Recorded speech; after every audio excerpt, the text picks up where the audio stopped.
Well, a very good afternoon to everybody. I hope you enjoyed the last presentation. I certainly did. This presentation's got a slightly different tone about it because I'm not really going to be talking a lot about our product, and I'm not really going to be talking an awful lot about what we do in the audiovisual space. What I'm going to talk about is aviation, aircraft, flying, the world of flying, and how we can learn things from the world of flying that we can apply to the world of media processing, and see if there are any kind of rules or special bits of information that we can use to make it, to be able to learn from the experience they have in aviation to make this that we do, audiovisual, much more effective.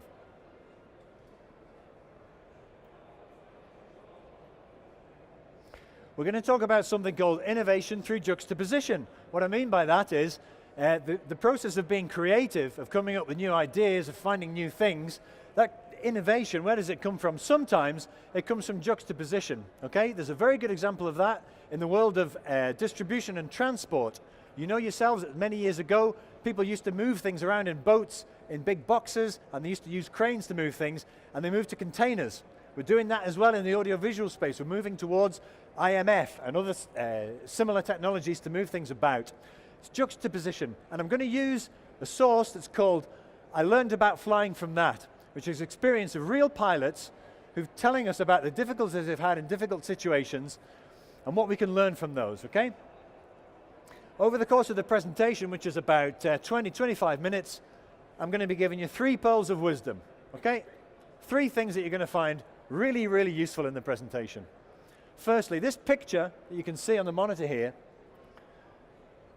it's the sea, right? It's the sea, and above the sea you've got the sky, and above the sky you've got some clouds. In itself, it's a fairly innocuous picture. There's nothing special about it. But look at this.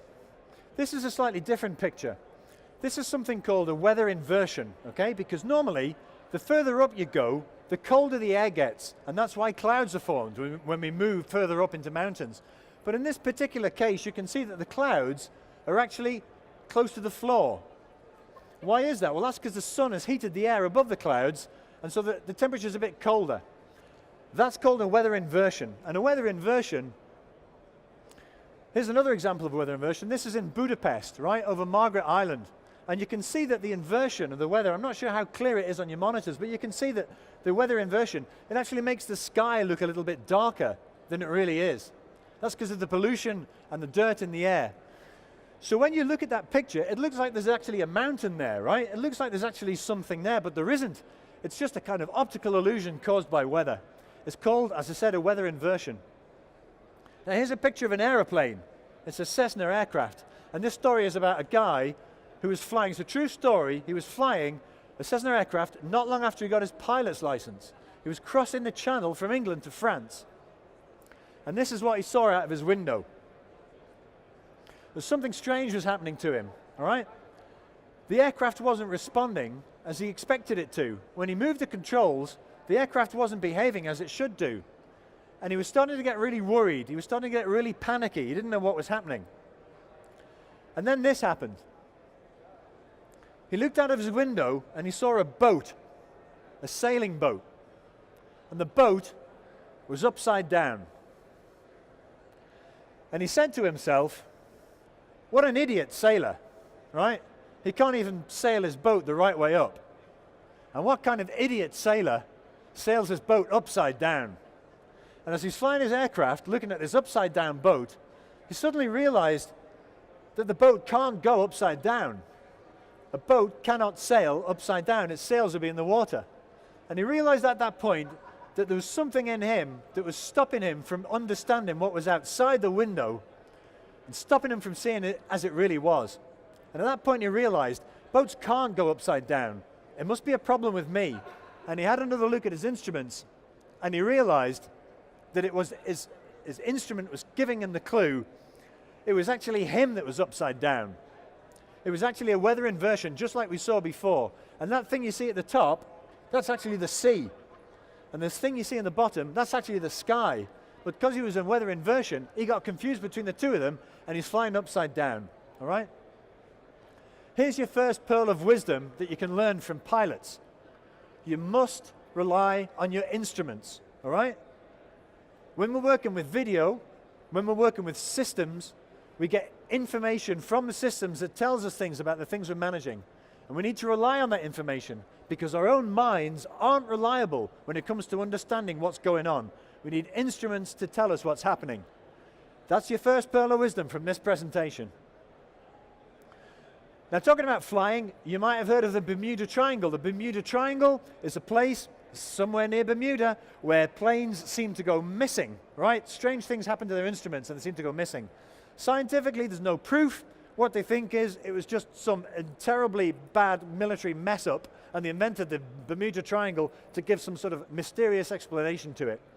But I personally had my own experience of something like this in a very, very large and very well-known organization. I can't tell you who it is, but I can tell you you've all heard of it. A couple of years ago when we were working on an installation there, and I'm going to show you what happened. In the center, we have a very, very large Cisco router, and this router was responsible for moving all of the traffic around this installation. Also in the installation, they had a Quantel server, which was their video server. They had a front porch Diva archive, and they had a Mediamano server as well. We're Mediamano, by the way. That's the name of the company I work with, Mediamano. And we were doing some file movement in this setup, and we were moving files from that Quantel server into front porch to archive them. And what was happening was when we measured the speed that the files were being transferred at, they were being transferred at 38 megabits per second, which for those of you who have to move files around, you know that 38 megabits per second, which is approximately 3 megabytes per second, is extremely slow, all right? It's extremely slow.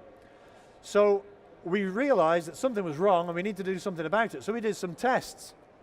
And we tested the speed of the video coming out of Quantel. It came out at 950 megabits. So that made us think, it's not a problem with the stuff coming out of it, it's maybe a problem with the stuff going into front porch. So we did some tests there as well. And they went into front porch at 950. And I spoke to the engineering manager and I said to him, if it's coming out of Quantel at 950 and it's going into front porch at 950, there's a problem with the Cisco switch. Because there's no other explanation for why it'll go at 38 megabits per second. All the interfaces are working correctly. And the engineering manager, he said to me, no, Mike, the problem's with your server. There's not going to be a problem with the Cisco switch. And I said, well, listen, you know, even Cisco switches have problems. It could be a problem with the routing or anything like that. And he said, no, he refused to consider this as an option, even though the numbers, just like we said before, the instruments were telling him there was a problem, but he refused to look at it because it messed up with his previous model of how things worked. The next day, we started to get a lot of black frames. Later on that day, we started to get the majority of black frames. And then that evening, the Cisco switch blew up, okay? It literally blew up. It went into meltdown. And what had happened? The CPU was in 100% constantly. Why? Because there was a problem with the firmware. There was a problem with the firmware. And the whole system went down. I mean, the whole system went down. And they were broadcasting using XD-cam disks, okay? And why did that happen? Because they didn't use the instruments. The instruments were saying what the problem was, but the engineering manager wouldn't look at them because it didn't fit his model of the world. Now, something that happens with pilots, right, when they're flying visually, is they get lost, okay? They get lost. And I got lost once. I got lost here in Madrid, which is where I live. And I've got the exact map here with me that I was using when I got lost. As you can see, aviation maps are quite complicated, but they've got a lot of information on them, all right? You don't have to read this map. I've put it on my presentation. And as I go into detail, I'll show you. I looked out the window. I was lost. I'd been doing some turns. I didn't know what it was. I looked out of the window, and I thought I was in a particular place that had a big lake in front of me, okay, with a road that ran by the lake. I can show you it on the map if you're looking at this one. This is the lake right here, and this is the road. And the instructor said to me, you know, Mike, do you know where you are? And I said, yeah, I know where I am. I'm just by this lake. And he said, okay, if you're just by that lake, where's the road that runs across the side of it? And I looked, and I couldn't see it. So I said to him, well, I can't see it, but it looks like there might have been a road there, and it's probably still there. And he said, you're making the classical mistake that all pilots make. And this is a really, really interesting thing for any of you who are managing complex situations, and I'm including people in this. If you're managing complex situations or complex people, and many of us deal with complex people, we get this error. What's the problem? We think we know where we are, and then we look out the window and we draw the world according to how we understand it. Okay? If there's something that isn't there, we'll invent it. If there's something there that shouldn't be there, we'll sort of ignore it.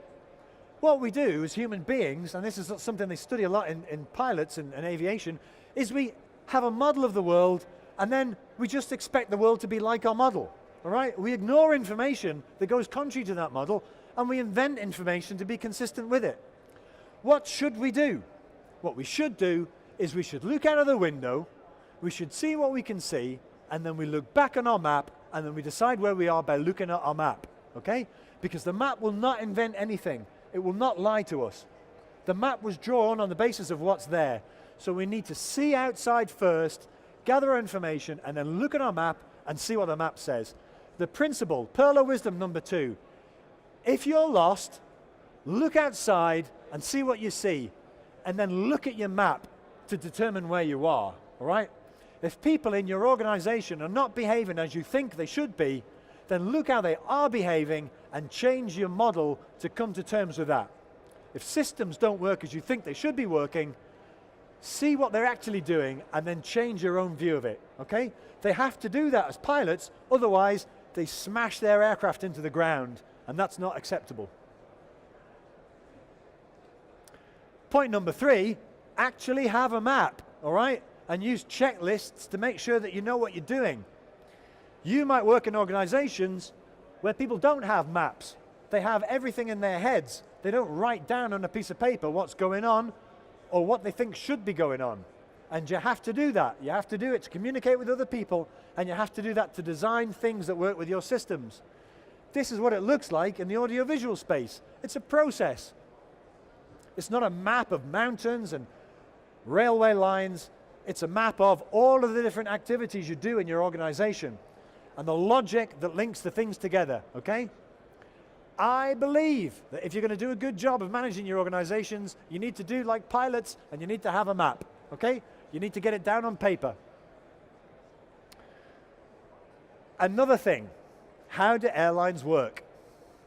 You get little planes that fly us in from little towns, and they bring us into hubs. In this example, we've got Delta Airlines bringing us into a hub in Atlanta. Then you have a big airline, a big aircraft, that takes us to a next hub. And in this case, it's Los Angeles.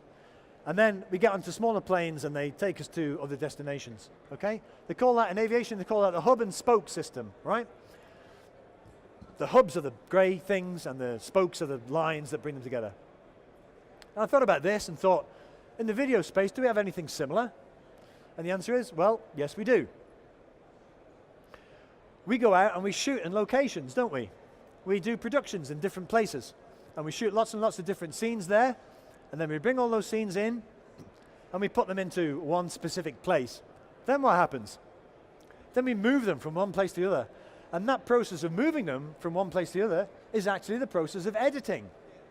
In the same way as that big aircraft can't really take off from Atlanta to Los Angeles until it's got all its passengers on board, nor can we begin the editing process until we've got all the scenes that we need for that editing process collected and ready to edit. And what happens when we finish the edit is we version. We collect the edited piece, we turn it into different versions, and we send that out to all its different destinations, which is the same as the way that the airlines take their passengers and move them out to different places, okay? What can we learn about this?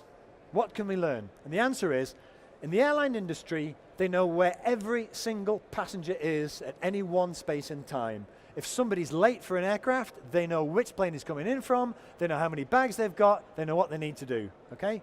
And we need to do the same if we're going to get that level of efficiency in audiovisual with the scenes that we're shooting and the process of bringing those scenes in and putting them in for edit, okay?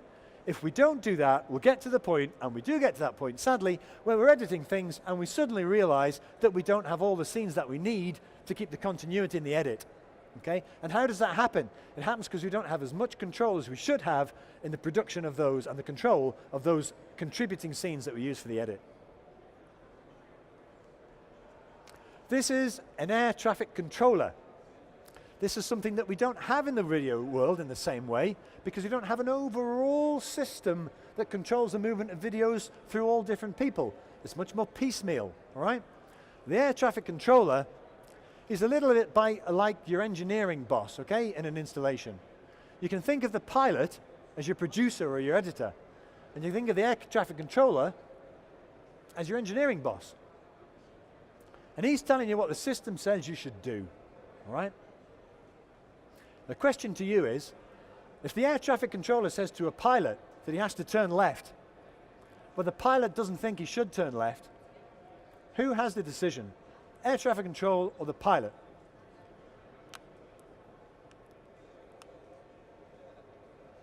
Air traffic control, maybe. Well, the answer is legally, it's the pilot. It's the pilot that has the control, all right? If air traffic control says to the pilot, turn left, and the pilot says, I'm not going to do that, I'm going to go straight on, then the pilot will not be prosecuted. And the answer is, why not? Well, the question is, why not? And the answer is, because it's the pilot's responsibility to make sure everybody stays safe. And if he or she judges that it's not a safe thing to do, he will not do it. Because if anything happens to those passengers, and it's proved that the pilot could prevent it, it's the pilot that gets prosecuted, not the air traffic controller. Okay? Now, if we bring that back to our space with audiovisual, and we ask ourselves, how many times do the production people get their handcuffs put on by engineering? The answer is a lot. There are a lot of things that happen in production that happen because of technical reasons, not because the producer actually wants that to happen. So for myself, and for any of you that are involved in building systems for people, we must make sure at all times, we must make sure that the system is there to assist the pilot. Or in the case of audiovisual, the system is there to assist the producer. If the producer cannot do what the producer wants to do because engineering is stopping him, engineering has to change. It can't be the system dictating what he does. Anybody recognize this? This is the arrivals board from London Heathrow, Terminal 5, I believe, all right? It's showing us a list of all of the different planes that are arriving, the different places they come from. It's telling us what time they're going to arrive at. It's telling us at what stage of the flight we're up to. At the bottom, I've added a couple of lines, which are things you never see on these arrivals boards.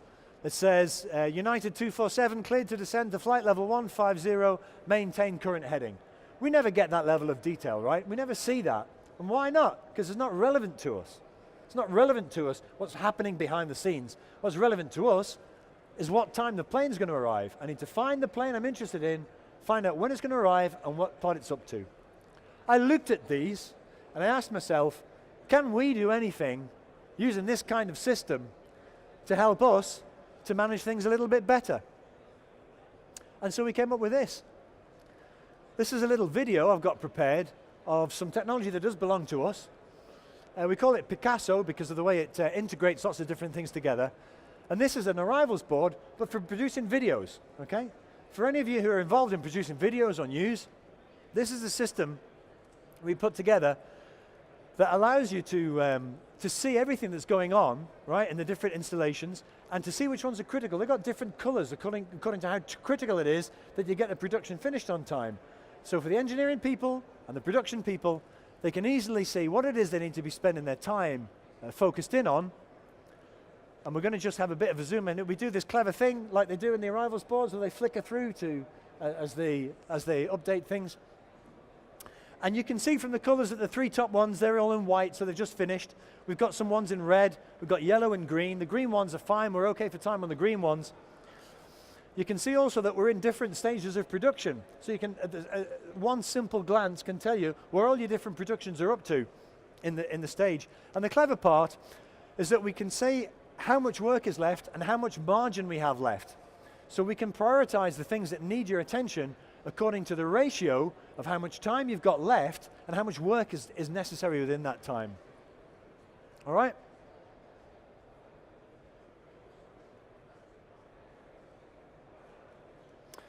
So key learning points from there.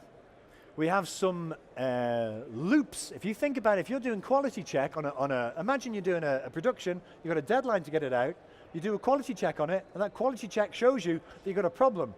You've got to go all the way back to edit it, you've got to do the color correction again, you've got to do the sound again, and that means you've got more time to do it. This system allows you to take into account those times so that if you do get into a quality control check loop, you can see how many times you can go around it before you run out of time, right? Which is extremely important when it's time critical. You can also link into other sites. So if you've farmed out some of your work to another site, that site can contribute to your arrivals board so you can see how long it's going to take them to finish the thing that they're doing for your production. It's linked into an app, just like the airlines can speak to their pilots via a messaging system.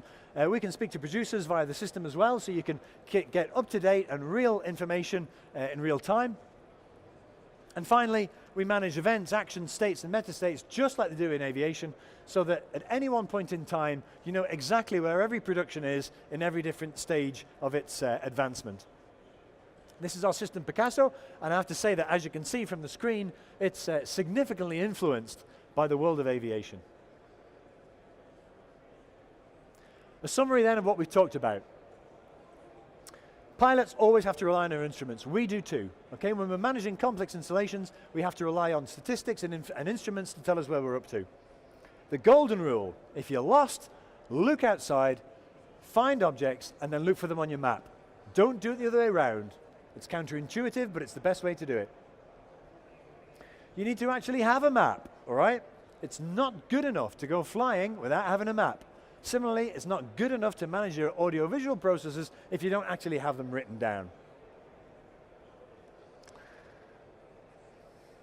The system is only useful if it helps the producer. It's not there for engineering, it's there for the producer, with the sole exception of cost control.